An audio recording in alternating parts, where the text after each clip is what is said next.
বাবার সাথে কৃষিকাজ শেষ করে বাড়িতে এসে দেখি অনেক মানুষ আমাদের এখানে। দেখি আমাদের গ্রামের মেম্বারও আছে। আমি মনে মনে চিন্তা করছি কি ব্যাপার, এত মানুষ এখানে কেন? আমি বললাম ঈশা, এই ঈশা। ঈশা বলল কি হয়েছে ভাইয়া? আমি বললাম এইদিকে আয় তো। ঈশা বলল কি হয়েছে? আমি বললাম আমাদের বাড়িতে এত মানুষ কেন? ঈশা বলল ভাইয়া তুমি শুনো নাই, বাবার কাছে নাকি মেম্বার 1,50,000 টাকা পায়। আমি বললাম কি এত টাকা? ঈশা বলল হুম ভাইয়া। আমি বুঝতেছি না এত টাকা কিভাবে। আমি বাহিরে এসে দেখি বাবা মেম্বার সাহেবকে বলছে আমাকে কয়েকদিন সময় দিন, আমি আপনার টাকা দিয়ে দিব। মেম্বার বলল কোনো সময় দেওয়া যাবে না, কালকের ভেতরে আমার টাকা চাই। যদি টাকা না পাই তাহলে তোমার এই বাড়িটা আমার নামে কাগজে লিখে দলিল করে দিবা। বাবা বলল দয়া করে আমাকে একটা মাস সময় দেন, আমি আপনার সব টাকা দিয়ে দিব। মেম্বার বলল অনেক সময় দিছি, আর একদিনও না। এই সবাই শুন, কালকে হয়তো আমার টাকা দিবে, নইলে ওর বাড়িটা আমার নামে করে দিবে। এই বলে চলে যায়। বাবা বারান্দায় বসে কান্না করছে, আর মা বাবাকে সান্ত্বনা দিচ্ছে। আসলেই আমি বাবাকে কখনো এভাবে কান্না করতে দেখি নাই। নিজের কাছে খুব খারাপ লাগছে। কি করব আমি কিছুই বুঝতেছি না। আমি বললাম আম্মু এত টাকা কিভাবে হলো? বাবা বলল বাবারে আমি অনেক আগে এই ঘর বাঁধার জন্য 50,000 টাকা নিয়েছিলাম, কিন্তু অভাবের কারণে দিতে পারি নাই। কিন্তু আজকে নাকি এই টাকা সুদে আসলে এত টাকা হয়ে গেছে। আমি এই কথা শুনে রুমে এসে বসে বসে ভাবতেছি এত টাকা তো আমি কোনোদিনই জোগাড় করতে পারবো না। কি করতে পারি? হাতের ফোনটা বিক্রি করলে হয়তো 10,000 টাকা হতে পারে, কিন্তু বাকি টাকা না। আর কিছু চিন্তা করতে পারছি না। রাতে মা ডেকে গেল খাবার খেতে, কিন্তু খেলাম না। রুমে শুয়ে শুয়ে চিন্তা করছি কিভাবে টাকা জোগাড় করব। কখন যে ঘুমিয়ে গেছি বলতে পারি না। সকালে যখন ঘুম ভাঙলো তখন শুনি আম্মু কান্না করছে। আমি তাড়াতাড়ি আম্মুর রুমে গিয়ে দেখি বাবার গলায় দড়ি ঝোলানো ফ্যানের সাথে, আর আমার মা বাবার পায়ে ধরে কান্না করছে। আমি ফ্যান থেকে বাবাকে ধরে বিছানার উপরে রাখলাম। আজকে কেন জানি মনে হচ্ছে আমাকে ছায়া দেওয়ার মতো কোনো মানুষ আর নেই। বাবাকে ধরে কতক্ষণ কান্না করলাম। বাবার কাফনের কাপড় সবকিছু রেডি করে বাবাকে কবরে রাখা হলো। আজকে এই টাকার জন্য আমার বাবা মারা গেছে। আমি ছাড়বো না কাউকে, সব কয়টাকে দেখে নিব। শুধু একটু সময়ের অপেক্ষা। আজকে প্রায় 3 দিন হয়। রাতে আমাদের বাসায় মেম্বার এসেছে। মেম্বার বলল রনি এদিকে আসো তো একটু। আমি বললাম জি আঙ্কেল বলেন। ভেতরে রাগে আমার শরীরটা ফেটে যাচ্ছে। মেম্বার বলল তোমার বাবা মারা গেছেন, আমি খুবই দুঃখ পাইছি। তোমার টাকাও দিতে হবে না, ঘরও দিতে হবে না, যদি আমার কথা মানো। আমি বললাম জি বলেন, কি করতে হবে আমাকে? শয়তানের সব সময় শয়তানি বুদ্ধি থাকে। মেম্বার বলল আমার মেয়েকে তোমার বিয়ে করতে হবে, তাহলে তোমার সব টাকা আমি মাফ করে দিমু। আম্মু বলল না না, আমার ছেলে এখন বিয়ে করবে না। আর আপনার মেয়েকে? ছি। মেম্বার বলল মুখ সামলিয়ে কথা বল। আমার মেয়েকে যে বিয়ে করবে ওর এটা ভাগ্য। আর টাকাগুলো তো মাফ দিতেছি, ভালো লাগতেছে না? এত টাকা দিতে পারবেন? আমি বললাম আমাকে একটু চিন্তা করতে দেন, আমি আপনাকে পরে জানাবো। মেম্বার বলল কোনো চিন্তা করা করি নাই, হয়তো টাকা দিবা, নইলে আমার মেয়েকে বিয়ে করবা। যাই করবা তাড়াতাড়ি বলো, আমার অনেক কাজ আছে। আমি বললাম এত টাকা আমি কই পাবো? বর্তমানে বিয়ের কথা বলি, পরে যা হবার তাই হবে। মেম্বার বলল কি হলো বলো। আমি বললাম জি আমি রাজি, আপনার কথায় আমি আপনার মেয়েকে বিয়ে করব। মেম্বার বলল তাহলে আমি আগামীকাল কিছু মুরব্বী নিয়ে এসে বিয়ের দিন তারিখ ঠিক করবো নে, তাহলে আজকে আমি উঠি। এই বলে চলে গেল। আম্মু বলল বাবা তুই এটা কি করলি? তোর বাবার জন্য তুই কুরবানি হতে চাস কেন? ঈশা বলল ভাইয়া তুই এই মেয়েকে বিয়ে করিস না, এই মেয়ের চরিত্র খারাপ। মাহি ছেলেদের সাথে যা ইচ্ছা তা করে বেড়ায়। আমি বললাম বোন বাদ দে, এসব হয়তো আমার কপালে লেখা ছিল। আম্মু বলল বাবা তুই এখান থেকে পালিয়ে যা, আমাদের যা হবার তাই হবে, তুই চিন্তা করিস না। আমি বললাম তোমাদের রেখে আমি পালিয়ে যাব, এটা ভাবলা কি করে আম্মু? আম্মু বলল বাবারে তোর কষ্ট সহ্য করতে পারবো না, আমি চাই না আমার ছেলে তার বাবার মতো আত্মহত্যা করুক। আমি বললাম আম্মু এসব তুমি চিন্তা করিও না। এই বলে বাসা থেকে হেঁটে হেঁটে বের হয়ে গেলাম। কি করব কিছুই ভালো লাগছে না। জেনে শুনে একটা ফালতু মেয়েকে বিয়ে করব। রাত 8টার মতো হয়ে গেছে। বাঁশবাগান দিয়ে হেঁটে হেঁটে বাড়িতে আসছি। হঠাৎ একটা মেয়ের কণ্ঠে আওয়াজ শুনলাম। শুনেই বোঝা যাচ্ছে এখানে যে কুকাম হচ্ছে। আমি ফোনের লাইটটা বাড়িয়ে দিয়ে বললাম কে ওখানে? ওরা তাড়াতাড়ি কাপড় পরে আমার সামনে এসে বলল কি গো আমার জামাই, তুমি এখানে? আমি বললাম এই নষ্টা মেয়ে, তুই আমাকে জামাই বলবি না। মেয়েটা হলো মাহি, মেম্বারের মেয়ে। রাসেল বলল ধুর ভাইয়া, 2 দিন পর এই জিনিস তো তুমি ব্যবহার করবা, আর একটু পরে আইতা, তবে সমস্যা নেই, বাড়িতে গিয়ে কাজ সেরে ফেলবো। আমি বললাম ছি, তোর মতো মেয়ের কোনো ইজ্জত নাই, শেষে কিনা চাচাতো ভাইয়ের সাথে। মাহি বলল কয়েকদিন পর তো তোমার বাসায় চলে যাব, পরে তো আর ওদের মজা দিতে পারবো না, তাই একটু বেশি করে দিচ্ছি। কেন তোমারও লাগবে নাকি? আমি বললাম দূর হ আমার সামনে থেকে। রাগে আমার শরীর কাঁপছে। জোরে জোরে হাঁটতে লাগলাম। কি করব কিছুই বুঝতেছি না। ঈশা ঠিকই বলেছিল, মাহি খারাপ একটা মেয়ে, যার সাথে ইচ্ছে তার সাথেই। ছি। বাসায় আসার পর রুমে এসে শুয়ে আছি। ঈশা বলল ভাইয়া ঘুমিয়ে গেছো? আমি বললাম না আয়। ঈশা বলল ভাইয়া তুই মাহিকে বিয়ে করিস না, ও একটা খারাপ মেয়ে, আমার কথা বিশ্বাস কর ভাই। আমি বললাম আমিও আজকে ওই সামনের বাঁশবাগানে ওর চাচাতো ভাইয়ের সাথে পাইছি, তুই সত্যি বলেছিলি। কি করব বল, এত টাকা তো আমি দিতে পারবো না। ঈশা বলল ভাইয়া তুই কিছু একটা কর। আমি বললাম কান্না করিস না, আমি দেখতেছি কি করা যায়। ঈশা বলল ভাইয়া আমি কি কলেজে ভর্তি হব না? আমি বললাম হবি তো, তুই চিন্তা করিস না, আর কয়েকটা দিন যাক, পরে আমি দেখতেছি। আম্মু বলল কি রে তোরা খেতে আয়। ঈশা বলল চল ভাইয়া মা ডাকছে। আমি বললাম আমি খাবো না রে, মনটা আজকে বেশি ভালো না। ঈশা বলল চল বলছি, আমি তোরে খাইয়ে দিব। আমি বললাম না রে বোন, খাবো না। ঈশা বলল না গেলে মার খাবি, চল বলছি।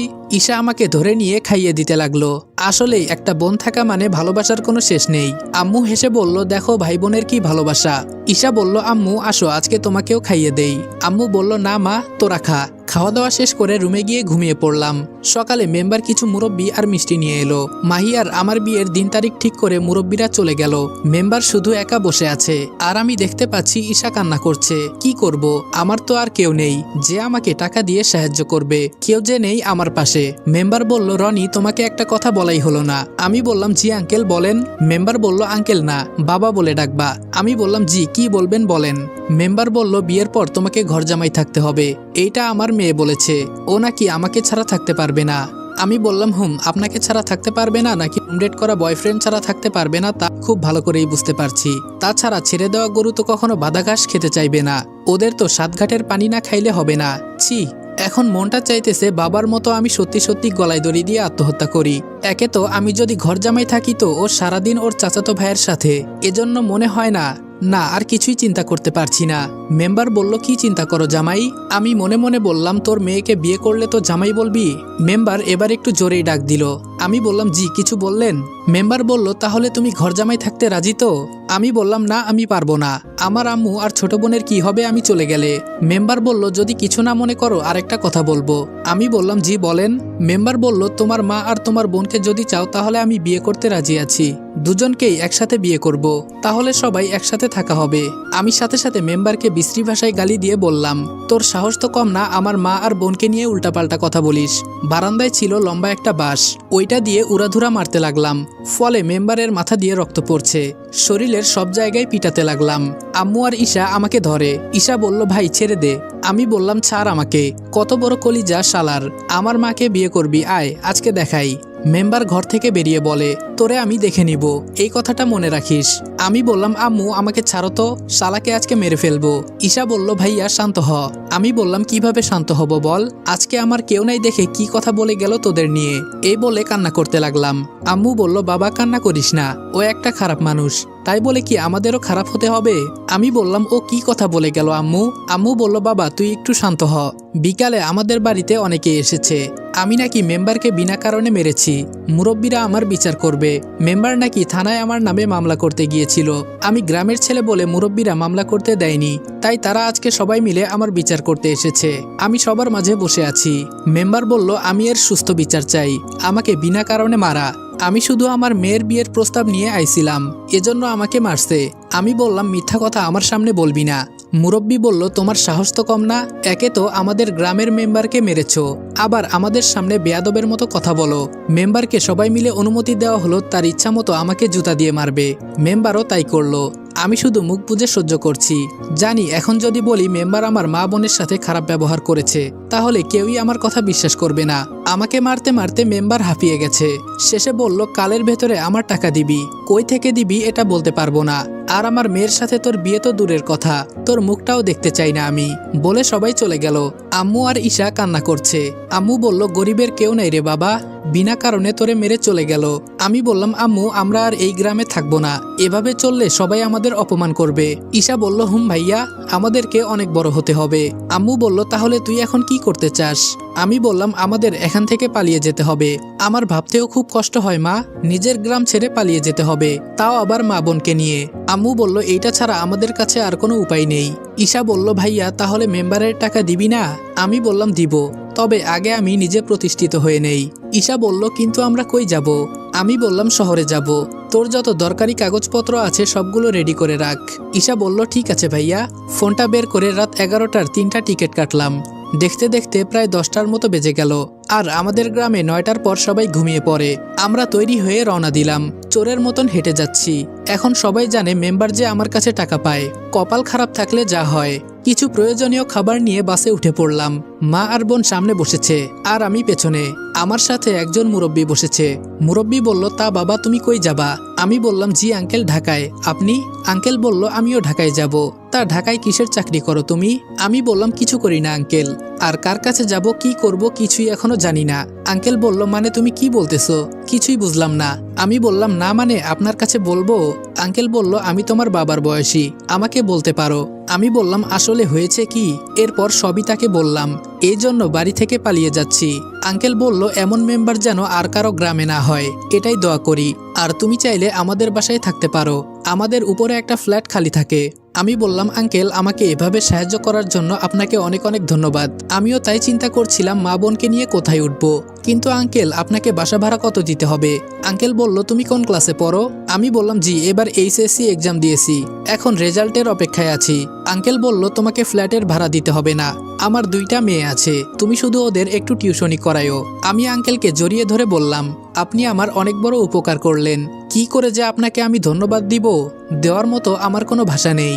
আঙ্কেল বলল, আমি তোমাকে কোনো চাকরি দিতে পারবো না, কারণ আমি স্কুলের টিচার। আমি বললাম, আরে আঙ্কেল সমস্যা নাই, আমি খুঁজে বের করে নিব কোনো চাকরি। আর আঙ্কেল আপনি আমাদের গ্রামে কিসের জন্য এসেছেন? আঙ্কেল বলল, এখানে আমার বড় ভাই থাকে, তাই গ্রামে একটু বেড়াতে আসছিলাম। আমি বললাম, ও বুঝলাম। আঙ্কেলের সাথে কথা বলতে বলতে কখন যে ঘুমিয়ে গেছি বলতে পারি না। ঘুম থেকে উঠে দেখি চলে আসছি। একটু পর আঙ্কেলের একটা মাইক্রো এলো। আঙ্কেল বলল, বাবা উঠো একসাথে যাই। আমি বললাম, আরে না আঙ্কেল, আপনি শুধু ঠিকানা বলেন, আমরা রিক্সা নিয়ে চলে আসব। আঙ্কেল বলল, আরে উঠো তো। আম্মু আর বোনকে তুলে আমিও উঠে গেলাম। কি আর করার, এত রিকোয়েস্ট করছে। বাসায় আসার পর আঙ্কেল ভেতরে যেতে বললেন, কিন্তু গেলাম না। আমি বললাম, আঙ্কেল চাবিটা দিন। বাসায় তো আছি, পরে যাবনি। আঙ্কেল বলল, ফারজানা মা কই তুই? ফারজানা বলল, হুম বাবা কি হয়েছে? আঙ্কেল বলল, আমাদের উপরের ফ্ল্যাটের চাবিটা দিয়ে দে তো ওদের। ফারজানা বলল, আচ্ছা বাবা। কিছুক্ষণ পরে চাবিটা দিল আমার হাতে। আঙ্কেল বললেন, বোন সকালে তোমাদের সবার দাওয়াত আমাদের এখানে। আম্মু বলল, জি ভাই লাগবে না, আমরা তো রান্না করব। আঙ্কেল বলল, না না তা হবে না, আসতে হবে কিন্তু। আম্মু বলল, আচ্ছা। উপরে উঠে তালা খুলে ভেতরে ঢুকলাম। ঘরটা অন্ধকার হয়ে আছে। বাতি অন করতেই ঈশা বলল, ওয়াও ভাইয়া বাসাটা কি সুন্দর। আমি বললাম, পছন্দ হয়েছে তোর? ঈশা বলল, অনেক অনেক পছন্দ হয়েছে ভাইয়া। আম্মু বলল, কিন্তু তুই কিভাবে কি করলি কিছুই বুঝলাম না। আমি বললাম, উনি আর আমি একসাথে বাসে বসে আসছি, আর আঙ্কেলের কাছে সব বলেছি। সব শুনে উনি এখানে নিয়ে আসছে, আর বাসা ভাড়াও দিতে হবে না, উনার 2 মেয়েকে টিউশনি করাবো। আম্মু বলল, আমাদের সাথে উপরওয়ালা আছে। আমি বললাম, এখন ঘুমাও, সকালে সবকিছু রেডি করব। বিছানায় গিয়ে ঘুমিয়ে গেলাম। ফোনে সকাল 7টার অ্যালার্ম দিয়ে দিলাম, যদি হঠাৎ ঘুম থেকে না উঠতে পারি। সকালে ফোনের শব্দে ঘুম ভেঙে গেল। বাসা থেকে যখন বের হব তখন দেখি আঙ্কেল দাঁড়িয়ে আছে। আঙ্কেল বলল, কই যাও বাবা এত সকাল সকাল? আমি বললাম, জি আঙ্কেল একটু বাজার করতে যাব। আঙ্কেল বলল, আমিও যাব, আসো তাহলে একসাথেই যাই। আঙ্কেল আর আমি বাজারের উদ্দেশ্যে রওনা দিলাম। আসলে আমার কাছে জমানো 30,000-এর মতো টাকা ছিল, এগুলো জমা করে রাখছিলাম। তবে বাহিরে আমার কোনো চাকরি করতে হবে, না হলে টাকার সমস্যা হয়ে যাবে। বাজার শেষ করে আবার বাসার উদ্দেশ্যে হাঁটতেছি। আঙ্কেল বললেন, রনি তোমাকে একটা কথা বলতে চাই, জানি তোমার পড়াশোনা অনুযায়ী এই কথাটা বলা ঠিক না। আমি বললাম, জি আঙ্কেল বলেন। আঙ্কেল বললেন, আমার পরিচিত একজনের দোকানে একটা লোক লাগবে, সকালে আমাকে ফোন করে বলেছে আমি তোমাকে দিতে চাই। আমি মনে করি আপাতত তোমার এই চাকরিটা করা উচিত। আমি বললাম, অবশ্যই করব আঙ্কেল। বেতনের কথা হয়েছে? আঙ্কেল বলল, হুম 10,000 টাকা দিবে। আমি বললাম, চলবে আঙ্কেল। আঙ্কেল বলল, তাহলে আমি কি ফোন করে বলবো? আমি বললাম, জি বলেন, কালকে থেকে আমি আসব। আর আপনি এত তাড়াতাড়ি আমাকে আপন করে নিলেন, আপনার এই ঋণ আমি কোনোদিন শোধ করতে পারবো না। আঙ্কেল বলল, আরে বাবা এমন করে বলো না, তুমি তো আমার ছেলের মতোই। আমি বললাম, আঙ্কেল আজকে রাত থেকে আপনার মেয়েদের আমি পড়াবো। আঙ্কেল বললেন, আচ্ছা। বাসায় এসে আম্মুর কাছে বাজারগুলো দিলাম। আমি বললাম, আম্মু আমার চাকরি হয়ে গেছে, আর এসবের পিছনে আঙ্কেলের হাত আছে। আম্মু বলল, উনি খুব ভালো মানুষ। আমি বললাম, হুম আম্মু, নইলে দেখো তো আমার জন্য কত কিছুই করছেন। আচ্ছা আম্মু, ঈশা কই? আম্মু বলল, দেখ এখনো পড়ে পড়ে ঘুমাচ্ছে। আমি বললাম, থাক, বেচারি কখনো রাত জাগে নাই, একটু ঘুমাক, এখন তুমি ডাক দিও না, অনেক সময় হয়ে গেল। আমি বসে বসে ফোন টিপছি, হঠাৎ শুনি দরজায় কলিং বেল বাজতেছে। আমি বললাম, ঈশা দেখ তো কে এসেছে। ঈশা বলল, যাইতেছি। ঈশা দরজা খুলতেই দেখলো একটা মেয়ে দাঁড়িয়ে আছে। ঈশা বলল, কে আপু? আপনাকে তো চিনতে পারলাম না। মেয়েটা বলল, জি আমার নাম মিতু, আমি বাড়িওয়ালার বড় মেয়ে। আমি মনে মনে চিন্তা করছি, যাক বাবা এ তো দেখি অনেক বড় মেয়ে, তার মানে ফারজানাকে আর মিতুকে পড়াতে হবে। ঈশা বলল, আপু আমার নাম ঈশা। মিতু বলল, কি আপু আপু বলছো, তুমি তো আমার বড়। ঈশা বলল, না, আপনি আমার থেকে বড়।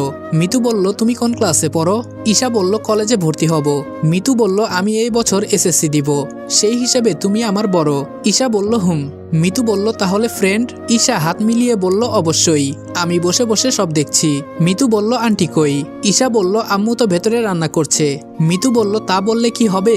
আমাদের বাসায় যেতে হবে এখন। ঈশা বলল, তুমি যাও, আমরা আসছি। মিতু বলল, তুমি কি তুই করে বলবা, আর আমি সবাইকে নিয়ে একসাথে যাব। ঈশা একটু হেসে বলল, আচ্ছা তুই করেই বলবো। ভাইয়া, আম্মুকে ডাক দে। মিতু বলল, তাহলে কি এটা তোমার ভাই? ঈশা বলল, হুম। মিতু বলল, খুব কিউট তো। আমি সবাইকে নিয়ে নিচে গেলাম, আন্টিকে সালাম দিলাম। আম্মু আন্টির সাথে ভেতরে চলে গেল। আমি আর আঙ্কেল সোফায় বসে কথা বলছি। একটু পর সব রেডি হয়ে গেলে সবাই মিলে খেতে বসলাম। আঙ্কেল বললেন, ফারজানা আর মিতু, আজকে রাত থেকে রনি তোদের পড়াবে। ফারজানা বলল, আচ্ছা বাবা। মিতু আস্তে করে বলল, আমি তো তাই চাই। হঠাৎ আমার নজর পড়ল টিভিতে। একজন মেয়ে মন্ত্রীকে নিয়ে নিউজ বলতেছে। মেয়ে মন্ত্রীর পিক এত সুন্দর দেখে আমার বুকে কেমন জানি ধুকধুক করছে। এত সুন্দর মেয়ে আমি কখনো দেখি নাই। মনে মনে এক বস্তা ক্রাশ খাইলাম। আবার নিজের মাথায় নিজে চাপড় মেরে বললাম, ফালতু চিন্তা করে লাভ নাই। উনি একজন মন্ত্রী, আমাদের মতো সামান্য মানুষ নিয়ে তিনি চিন্তা করবেন না। আঙ্কেল বললেন, টিভিতে নিউজ দেখো, উনি নতুন মন্ত্রী হয়েছে, কিন্তু কয়েকদিন পর সামনে থেকেই দেখতে পারবা। উনি কিছুদিন পর ফারজানাদের স্কুলে আসবে। আমি বললাম, এত অল্প বয়সে মন্ত্রী, বিষয়টা বুঝলাম না। আঙ্কেল বললেন, যারা এসবের পিছনে লেগে থাকে তাদেরই হয়। বড় কথা হলো তুমি যেটা করতে চাও সেটার পেছনে তোমায় সময় দিতে হবে। আমি বললাম, হুম আঙ্কেল, ঠিক কথা বলেছেন। খাবার খেয়ে বাসায় চলে এলাম। আমি বললাম, ঈশা এইদিকে আয় তো। ঈশা বলল, হুম ভাইয়া বল। আমি বললাম, মিতুর সাথে কথা বলে দেখিস তো, কোন কলেজে ভর্তি হলে তোর ভালো হবে। ঈশা বলল, আচ্ছা ভাইয়া। রাতে পড়ানোর জন্য আঙ্কেলের বাসায় গেলাম। কলিং বেল বাজতেই আন্টি দরজা খুলে দিল। আন্টি বলল, আসছো তুমি বাবা? আমি বললাম, জি আন্টি। আন্টি আমাকে পড়ার ঘর দেখিয়ে দিলেন। আমি আন্টির দেখানো রুমে গিয়ে দেখি দুই বোন মিলে ফোনে লুডো খেলছে। আসসালামু আলাইকুম এভরিওয়ান। অযোগ্য ভালোবাসা গল্পের প্রথম পর্ব এখানেই শেষ করলাম। ভিডিওটা ভালো লাগলে লাইক এবং কমেন্ট করে দিও, আর চ্যানেলে নতুন হলে সাবস্ক্রাইব করতে ভুলবে না। তো দেখা হচ্ছে নেক্সট ভিডিওতে। ততক্ষণ ভালো থাকবা, সুস্থ থাকবা। আল্লাহ হাফেজ।